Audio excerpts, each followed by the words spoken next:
नमस्कार, तुम्हा सर्वांचं आपल्या स्टडी पॉइंट या यूट्यूब चॅनलमध्ये स्वागत आहे।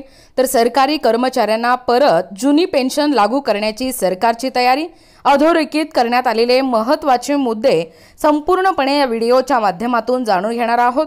तत्पूर्वी तुम्ही जर आपल्या स्टडी पॉइंट या यूट्यूब चॅनलवरती जर नवीन असाल तर आपल्या या चॅनलला लगेचच लाईक आणि सबस्क्राइब करायला विसरू नका। चला तर मग वेळ वाया न घालवता या सरकारी कर्मचाऱ्यांना परत जुनी पेन्शन लागू करण्याची ही सरकारची तयारी कशा पद्धतीने आहे व अधोरेखित करण्यात आलेले महत्त्वपूर्ण मुद्दे कोणकोणते आहेत ते या ठिकाणी आपण जाणून घेऊया। बघा, या ठिकाणी तुम्ही टायटल पाहू शकता। टायटल काय आहे बघा, सरकारी कर्मचाऱ्यांना परत जुनी पेन्शन लागू करण्याची सरकारची तयारी, अधोरेखित करण्यात आले हे महत्त्वपूर्ण मुद्दे। बघा, government preparing to retroduct old pension for government employees. बघा, एकूणच काय सांगतोय अपडेट, सरकारी कर्मचाऱ्यांना परत जुनी पेन्शन योजना लागू करण्याची सरकारची तयारी दिसून येत आहे। सरकारकडून काही सरकारी कर्मचाऱ्यांच्या पेन्शनवर अभ्यास या ठिकाणी सुरू आहे।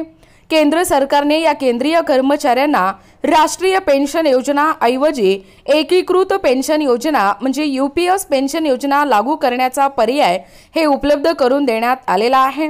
या पेन्शन योजनांमध्ये कर्मचाऱ्यांचे योगदान हे कायम ठेवण्यात आलेले असून सरकारच्या या योगदानामध्ये देखील वाढ करण्याचा प्रस्ताव हे सरकारकडून ठेवण्यात आलेला आहे।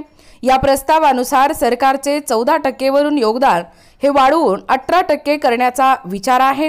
ही नवीन युनिफाईड पेन्शन प्रणाली व कर्मचारी सरकारच्या दृष्टीने देखील परवडणारी नसल्याचे तज्ज्ञांचे मत आहे। बघा, यूपीएस पेन्शन प्रणालीमध्ये शेवटच्या मूळ वेतनाच्या या 50% रक्कम ही पेन्शन म्हणून दिली जाणार आहे, परंतु 50% पेन्शन करिता किमान 25 वर्ष सेवा पूर्ण होणे आवश्यक असते। तज्ज्ञांच्या मते 25 वर्ष सेवा बहुतांश कर्मचाऱ्यांचे होणार आहे।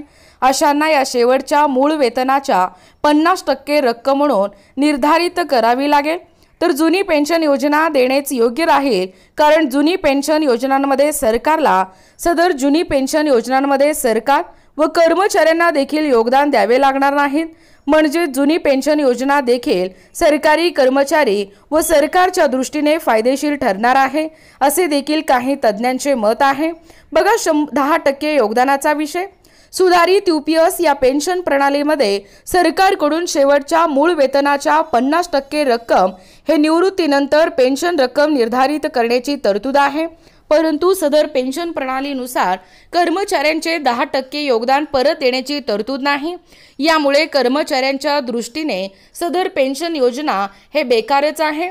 बघा, हे झालं 10% योगदानाचा विषय। त्यानंतर जुनी पेन्शन योजना लागू करण्याचे काही अधोरेखित मुद्दे आपण जाणून घेणार आहोत। बघा, जुनी पेन्शन योजना लागू करण्याचे काही अधोरेखित मुद्दे।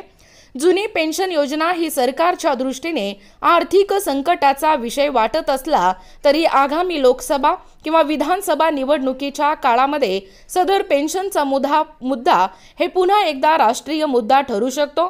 तसेच कर्मचाऱ्यांची आर्थिक सुरक्षा, कुटुंबाचे संरक्षण, यूपीएस एनपीएस पेन्शन प्रणालीतील शेअर बाजारांच्या चढ उतारापासून संरक्षण इत्यादी बाबींचा विचार करता या सरकारी कर्मचाऱ्यांना जुनी पेन्शन योजना लागू केली जाऊ शकेल। बघा, एकूणच अशा पद्धतीने या ठिकाणी आत्ताच पाहिल्याप्रमाणे जे सरकारी कर्मचारी आहेत या कर्मचाऱ्यांना परत जुनी पेन्शन लागू करण्याची ही जी सरकारची जी तयारी आहे व अधोरेखित करण्यात आलेले हे महत्त्वपूर्ण मुद्दे कोणकोणते आहेत याबद्दल संपूर्ण सविस्तर अशी माहिती या व्हिडिओच्या माध्यमातून जाणून घेण्याचा प्रयत्न केलेला आहोत। अशाच प्रकारचे नवनवीन अपडेट पाहिजे असतील किंवा तुम्हाला जर आमच्या अध्यापनाचे व्हिडिओ आवडत असतील किंवा तुम्ही जर आपल्या स्टडी पॉइंट या यूट्यूब चॅनलवरती जर नवीन असाल तर आपल्या या चॅनलला लगेचच लाईक आणि सबस्क्राइब करायला विसरू नका। भेटूया अशाच पुढच्या नवीन व्हिडिओमध्ये, तोपर्यंत धन्यवाद।